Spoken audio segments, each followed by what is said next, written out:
I'm Selma Schimmel at ASCO 2011 in Chicago, where we are bringing you news about new therapies and advances in the treatment of cancer. And now we're going to talk about multiple myeloma. And I'm joined by Dr. Noopur Raje, who is Associate Professor in the Department of Medicine at Harvard Medical School, and also the Director of the Multiple Myeloma Program in the Division of Medical Oncology at Massachusetts General Hospital. Hello, Dr. Raje. Hi, Selma. Thank you for having me. Well, let's talk about your research and what's going on in your own lab. So, as you pointed out, my lab focuses on myeloma research, and it's essentially two areas of research. One is novel therapeutics, and in terms of novel therapeutics, there's several classes of drugs we work with. We worked with CDK, cyclin-dependent kinase inhibitors. We worked with mTOR inhibitors, and most recently we're working on specific HDAC inhibitors, specifically attacking HDAC6. Another part of what we do in the lab is focus on bones. The majority of myeloma patients over their lifetime will end up having some kind of bone problem. It starts out in about 60 or 70% of patients, but as our folks are living longer, you do see bone disease in a lot of patients. And what my lab has been doing is focusing on trying to understand the biology of this bone disease in our patients, and also actually trying to target whether we can come up with newer, novel ideas of how one can treat bone disease in people with myeloma. People will understand when we say like a monoclonal antibody, they've heard of that. These are these are complex research. How can we simplify now with some words to help imagine that newly diagnosed patient listening to this interview, then wanting to go to their medical oncologist, trying to take what you've taught them to talk to their doctor? This year's ASCO, there's been a lot of focus on monoclonal antibodies, and what monoclonal antibodies essentially are, one identifies a protein either in the blood or on the surface of your tumor cells and then produces an antibody to try and target that specific protein. We've had rituximab, which is a very well-known monoclonal antibody for the lymphomas for many, many, many years. And I think in myeloma, we've been trying to look for rituximab for our patients because something like the lymphoma world. We've tried to identify different proteins. We've come up with some in the past, but if you look at this year's ASCO abstracts, we have three presentations with monoclonal antibodies as part of therapy for myeloma. And essentially, each of these monoclonal antibodies is targeting a different protein or a different molecule on the surface of these tumor cells. It seems that one of your compounds is also being evaluated as a potential treatment for rheumatoid arthritis. Right, absolutely. So we're presenting at this meeting a study where we've combined a monoclonal antibody directed against BAFF, which stands for B-cell activating factor. The compound is LY with a number. The number is not important because it still doesn't have a name. And what we've done is combine this with Velcade or bortezomib in our phase 1 study. And the reason we did this was, we've looked at myeloma patients prior to starting off this study, and it's about 60% of myeloma patients, if you look at blood levels of this B-cell activating factor, it's about 60% of myeloma patients have increased BAFF levels. We've gone on then to study what BAFF does in myeloma patients, and we know and understand that BAFF comes from the microenvironmental compartment, that is not the tumor but the surrounding cells surrounding the tumor. And what it essentially does is circulating BAFF levels helps make myeloma cells survive. So obviously targeting that BAFF would be a good idea. And what is the test used to measure these levels? So it's an ELISA test.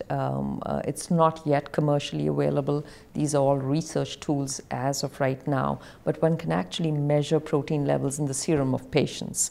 And this trial did not specifically look at patients who had high BAFF levels. We took all comers, but part of our analysis would be to look at whether or not BAFF levels correlated with how their antibody worked. You know, Dr. Raje, when I listen to you speak, it seems to me that, unlike many other cancers, a patient that's diagnosed with myeloma would likely benefit from getting evaluated at a cancer center, at an academic center, that the innovative therapies may not yet be available in the private practice setting, and that many of the exciting compounds are really opportunities for patients to get involved in clinical trials. You know, I think you bring up a great point, Selma. It's very important. You know, what's going on with myeloma is there's so much happening, which is a good thing, which is a fantastic thing. We have a lot of options, and not everybody out in the community is aware of these options. So not necessarily getting their care at a center which has all of these, but at least getting the know-how and at least knowing what your options are out there. Dr. Raje, the one thing that I'd like to talk a bit about is the issue bone complications and the bone pain and treatments that are available, and the research. It's such an important part of the disease. Absolutely. I mean, this is something which we focused on, as I pointed out earlier. This is part of what I do in the lab as well. Again, at this year's ASCO, Selma, there's a couple of abstracts, and this is data which was presented last year, and it came out of the Medical Research Council in the UK, where they treated about 2,000 patients with a drug called zoledronic acid, which is an approved treatment for myeloma-related bone problems, and they compared it to an oral pill form of the same bisphosphonate called cladribine. And what they found here was not only was bone disease better in people who got this zoledronic acid, or Zometa as it's commonly called, but more importantly, it actually impacted survival of our patients, so that if you control bone disease, there was a hint that patients lived longer. And the other important feature with this clinical trial was certainly the fact that whether you had bone disease or not at the outset, patients with myeloma benefited from being treated with a bone strengthening agent like Zometa. So critically important, everybody with myeloma should be on a bone strengthening agent. The other piece which I think we're focusing on now, you know, all these years we've focused on bisphosphonates and trying to restore bone health. We're starting to look at another axis, which is bone formation. And we have drugs specifically like bortezomib, which is already being used, or Velcade, which is being used for the treatment of myeloma, has actually pro-bone effects. It helps bone formation. So it's going to help strengthen bones even more. And when you talk about strengthening bones, I also think it probably strengthens the psychosocial component for the patient, knowing that something is being done. And the quality of life issue is just profound. Absolutely. These have impacted morbidity, mortality also, and quality of life.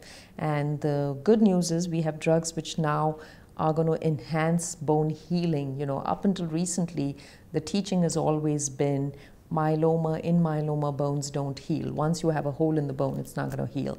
But hopefully in the next few years, we are actually going to see those holes heal with the drugs we have coming down the pike. So it's very encouraging data that we have in the lab. It seems that myeloma is a disease that needs more attention, that the public needs to be better educated, and that I don't know how much funding there is available for myeloma, but I'm afraid that unless we raise the profile of this disease, not only does it impede research, but it also increases terrible feelings of alienation and really alone feelings for patients and their families. No, absolutely. You know, we've been fortunate with myeloma where we've had, like I pointed out earlier, good patient advocacy. We have good support systems like the International Myeloma Foundation. We have the Multiple Myeloma Research Foundation, who we work with closely. But at the same time, because it is a fairly uncommon disease, you know, the more attention it gets, the better it's going to be. And as you know, federal funding is really now on the downside, so anything we can do to get more research funding is always a good idea. I hope that we'll meet again maybe next year with new data and a report on what's going on in your lab. Absolutely, I look forward to it. Thank you, Dr. Noopur Raje, the Director of the Multiple Myeloma Program at Massachusetts General Hospital and Harvard Medical School. Thanks, Selma. Thank you very much. It's great being here. Thank you.